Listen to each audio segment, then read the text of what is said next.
Hey crafty friends, it's Julin with Paper Dreamin'. Today is our Let's Get Crafty class.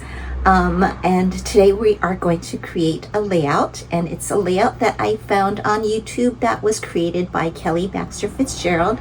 She is my Stampin' Up upline.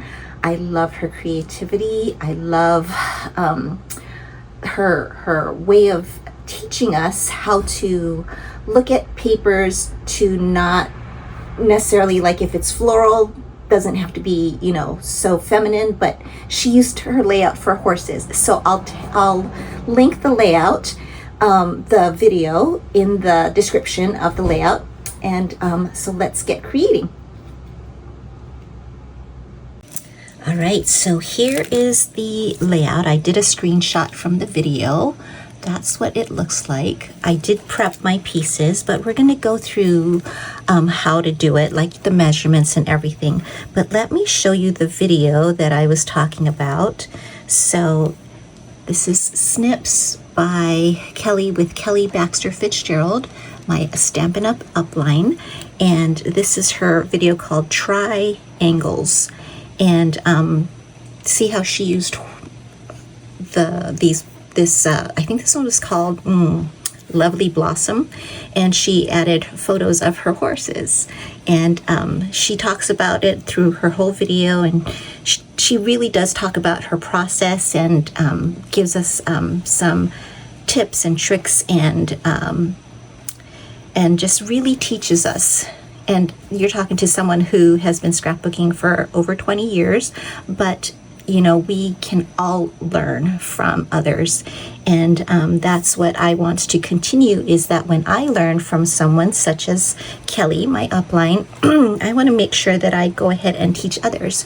Of course, always referring to my resource, to the person who inspired me. So, as I showed you before, that's what her layout looks like without any photos. So let's go through the measurements so you can create your own layout. If you are using your paper share kit, you will need to add in a 12 by 12 piece of designer series paper, or you could always just do cardstock. But I had the paper packet for the designer series paper pack for this one is called Bloom Boutique, and it features our in colors for 2026 through 2028. And this piece right here is a sheet of the designer series paper cut in half, and this sheet was 11.5 by 11.5. And then I cut it in half, and I did have to use my ruler and my craft blade. And this is my the Stampin' Up take your pick tool. I really need to learn what that one is called, but it has a tip, a craft blade tip. So that's what I used to cut my big 11.5 sheet of designer series paper, because it does not fit in my paper trimmer, which is the Stampin' Up paper trimmer. And these squares, these other triangles, so that's one pattern, and then I chose 4 other patterns. So you would need 4 squares of designer series paper, and this measures, make sure I say this right, 5 3/4 by 5 3/4, and then you cut it in half on the diagonal. So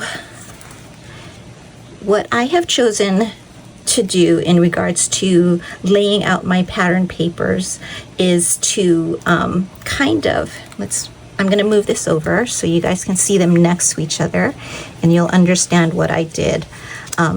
So the big ones are going in my top left and bottom right corners, and then this one is it's like opposite.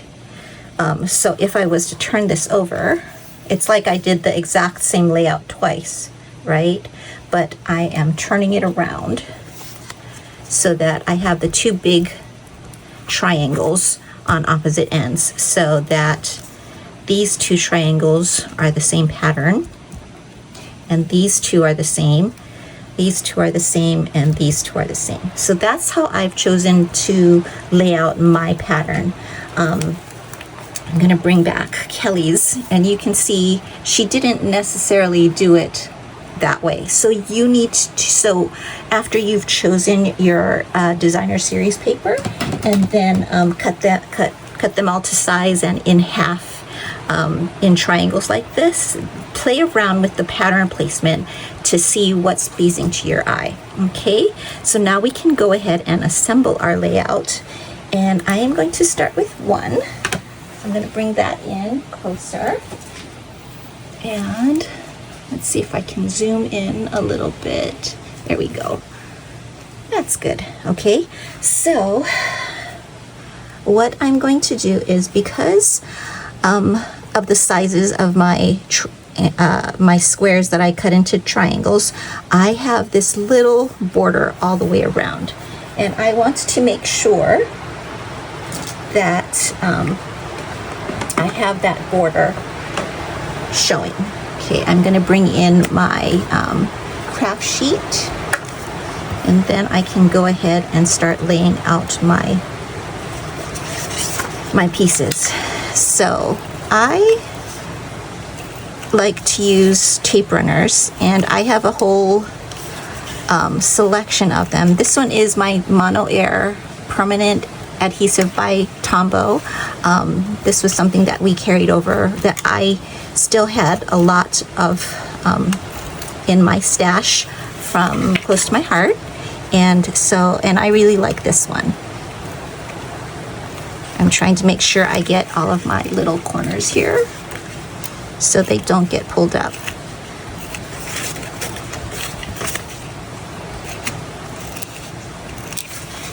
And you probably can hear the rain. It is raining here on Kauai. Did I get that? Yeah, okay. So I'm gonna do this so you can see how much of a border I have. It's really just a slight border. Probably, I think it's like maybe an 1/8 of an inch. Not quite a quarter, I don't believe, but I'm making sure that my left and my top margins are pretty even, like that. And I'm putting it down lightly. I'm not pressing it down just yet. And now I'm going to go ahead and do this one. Now this designer series paper is actually a specialty designer series paper, not from the Bloom Boutique paper. It was a Christmas paper that had gold on this. I think it's like a cream, red, and a green, and so I really liked how that looked with the gold in the Bloom Boutique paper.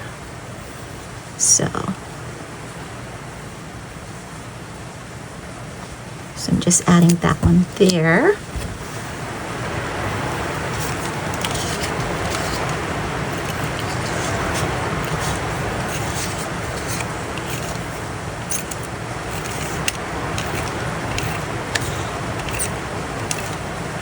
Now the photos that I chose to add to this layout is my photos from a trip that we took to Santa Barbara, and that was when Alyssa first moved to LA. So it was a really great trip for us to have taken. Okay, I'm not pressing it down again until I know that my spacing is pretty accurate to where I want it to be.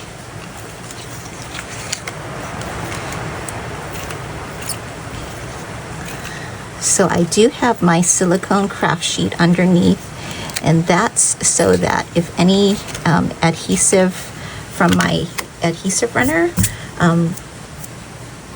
goes off of the DSP, then it is all on this instead of like on my layout or on my Versamat.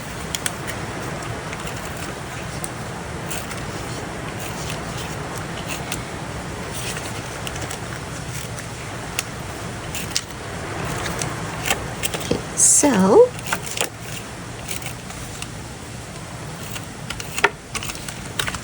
go, and then this one's going to go right here. So I'm kind of just making it fit back into its, like a puzzle. Okay, so I think that's pretty good. Let's zoom back out. So you can see I did my best to have my margins fairly even. And I'm gonna go ahead and press them all down because I think I'm okay with that. And so, there we go. That is how easy this layout is, but it makes a very nice background for your photos. So again, this one is 11 and a half by 11 and a half, cut at a diagonal.